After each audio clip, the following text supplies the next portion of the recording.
Tears for Fears' big album, Songs from the Big Chair, came out in 1985, turning 40 years old this year. I was always a fan of some of the hits that I heard, but I never really listened to any of their albums from start to finish. Today that's gonna change. The first song of Songs from the Big Chair is their really big hit called Shout. I will have the pleasure of listening to it now. The instrumentation makes this song sound so dark, and it opened with this really cool percussion. They've got a very cool instrumental breakdown and it gets very layered before going back to the chorus. I also don't remember this other backing vocal that goes even higher. Almost sounds like a female vocalist. I don't even remember hearing a saxophone in the song. The guitar solo manages to sound both hair metal and very tasteful at the same time. It has been a while since I actively listened to that song Shout. 6.5 minutes long. It's the type of song that if you like it, you're happy to get lost in it for that amount of time. If you don't like that sound at all, it's probably way too long for your taste. Up next is a song titled The Working Hour, opening with a lovely saxophone line here and some keys. Oh, that's a harp, or maybe it's a keyboard with a harp synthesizer on it, I'm not sure. Regardless, this is very pretty. Alright, sounding really international here with the percussion. It's a very cool composition here. The song has changed its sound like 3 times. There's a lot of tension in this song. Just finished listening to The Working Hour. I thought it was a very good song, 6.5 minutes long, and it's as if it went through 3 different movements before the singer even began singing, almost kind of reminding me of how a classical song might be. Up next is a song that a lot of us already know. It's called Everybody Wants to Rule the World. Of course, I'm more than happy to hear it once again. The opening ooh vocals with the guitar lick and then the drums coming in before those keyboards start playing, or maybe it's a guitar, and then that really low bass line that keeps it driving. And of course the singer has this melancholy to his voice, and I absolutely love the lyrics. Beautiful instrumental section here. It's like this song just has such a nostalgic quality to it.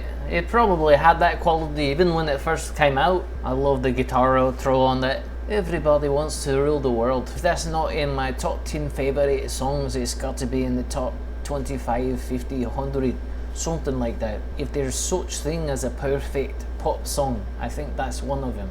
Next we're gonna hear a song called Mother's Talk. I don't even know how to describe the sound of this. Okay, now it sounds very 80s to me, but it started out almost sounding like 90s electronic hip-hop samples kind of. I really like this song. I don't think I've heard it before. Kind of reminds me of James Bond as well. I think they even did a James Bond song if I'm not mistaken, or maybe I'm confusing them with another band. Interesting instrumental section here with just drums and bass really being emphasized. Now some other sounds are being woven in here. Interesting way to end the song for Mother's Talk as well. That's a really neat song. I would love to hear it again. I'm already halfway through the album with Songs from the Big Chair. There's only 8 songs on the original version. Of course they've released like deluxe edition, super deluxe edition, probably a super deluxe extra edition, I don't know.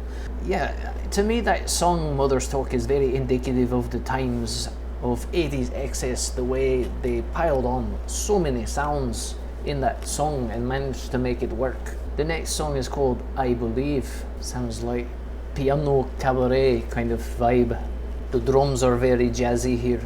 I'm realizing this would have been side B of vinyl back in 1985. Of course, I think CDs were just starting to come out too around this time.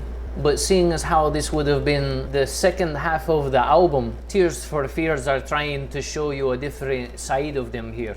There's that saxophone again. Wow, this is very jazzy to me. I love that they had the guts to make this, because the first 4 songs were really, you know, if not mid-tempo, they were up-tempo. The ending to I Believe is very eerie. I'm not sure how many other people enjoyed the taste of that one, but I do. The next song is called Broken. Looks like we're back to being upbeat now. Very busy bass line, I like it. The guitar is very menacing. Oh, I recognize one of the melody lines. That's from Head Over Heels. This might be an instrumental track. There's some vocals here. I really like this song. Okay, this song functions more as an introduction to Head Over Heels, I suppose. Which, that's the next song, Head Over Heels. Here we go. Great song. This album is very impressive to me, my goodness. Of course, I've heard this song a million times. I'm happy to hear it a million times more. This is one of the more impressive vocal melodies I've heard in pop music. I love the string plucks. Sounds like orchestral string plucking. Really brilliant lyrics. This song just has a mid-tempo march to it, and it's just powerful verses and powerful chorus. Big sing-along at the end here with the la-la-las. Just another masterpiece pop song in my opinion. I don't remember the ending to Head Over Heels at all, but it sounds a lot like the previous song, Broken. So yeah, this is what I would call a 2-for-1 song.